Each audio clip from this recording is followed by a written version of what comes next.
Starting off today's training session outside in the hot sun. Already warmed up, no need to warm up today because it's already really hot. Doing a Stalder press. Trying to get it cleaner. This is one of the cleaner ones that I've done recently, and this was the only one that I was able to do today.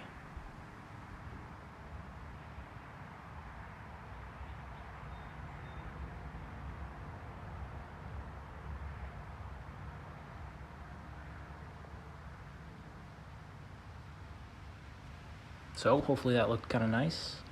And then I get into some footwork.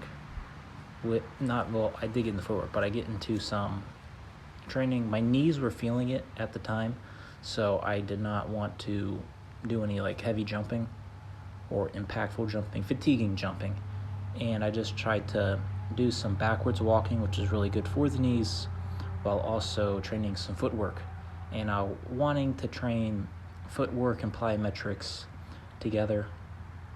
And I think the only thing I need to add is to do some footwork along with my backflips and my other acrobatics that I'll be getting into the future. So don't forget to get outside, train all facets of movement, and some movement is meant for recovery while building coordination. Build your coordination, build your adaptations you want, like strength and power and all that explosive goodness. And get outside, most importantly. Big meal for today. A lot of training, a lot of eating is very important. Big bowl of some steak and some rice that I've been cooking. A lot of flank steak, cut up real nice and thin.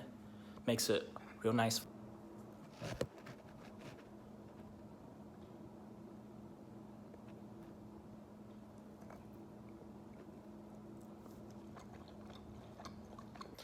So I'll show you what I've been doing, a lot against the wall and a lot against the ground off camera the past couple days. It won't look like much, so I won't show you too much, and you probably won't be able to tell what I'm doing.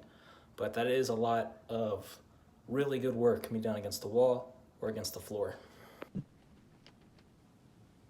This movement, hopefully you can understand it. You get your lower back against the wall, and you try to keep your arms straight and touch your wrists to the wall and try to get them as overhead as you can.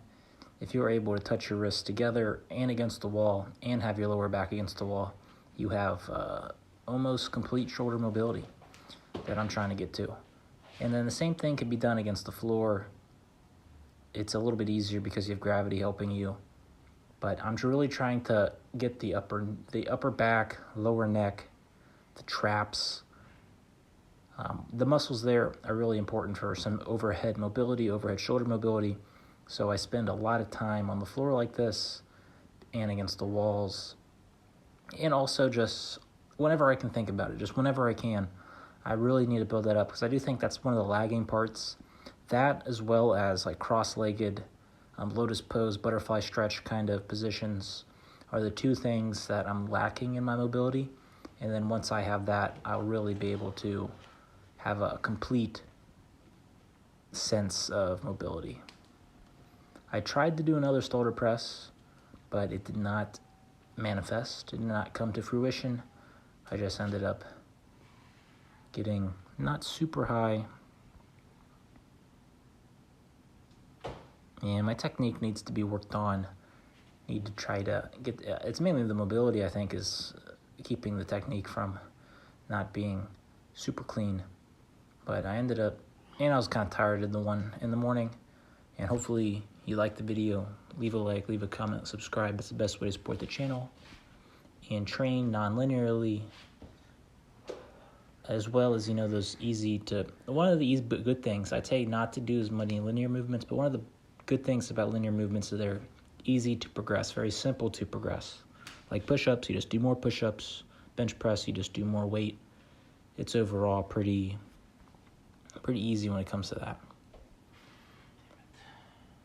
Yeah, I was a little bit tired here, just making sure that I couldn't do it.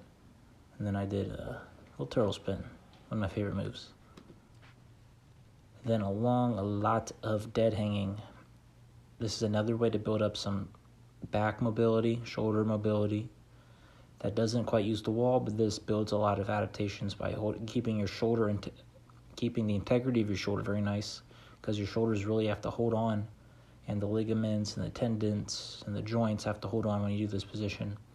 And it's very good to build some control over the spine. I do some spinal movement in this position. You can see, I'll tell you when I do it. But I'm really trying to engage the back, stretch out, build some grip strength, and do some pull-ups. Then I get into one back flip, and this is where I'd like to, incorporate some footwork. I'm able to do the back flip, and I'd like to, make it a little bit more dynamic of an entry. Then I get back to doing some dead hangs. And then I think this is where I really get some good spinal movement. The control in the upper traps is really unlocking more movement in the upper spine. Starting off with twisting. Twisting is one of the easier ways, more simple to understand how to move the spine. And then I really try to get the chest moving, try to get the lower back moving, the head, the neck, the whole core. This is some really good spinal movement. Try it out and leave a like, comment, subscribe. Don't forget to take care of yourself, and don't forget to take care of others. See you in the next video.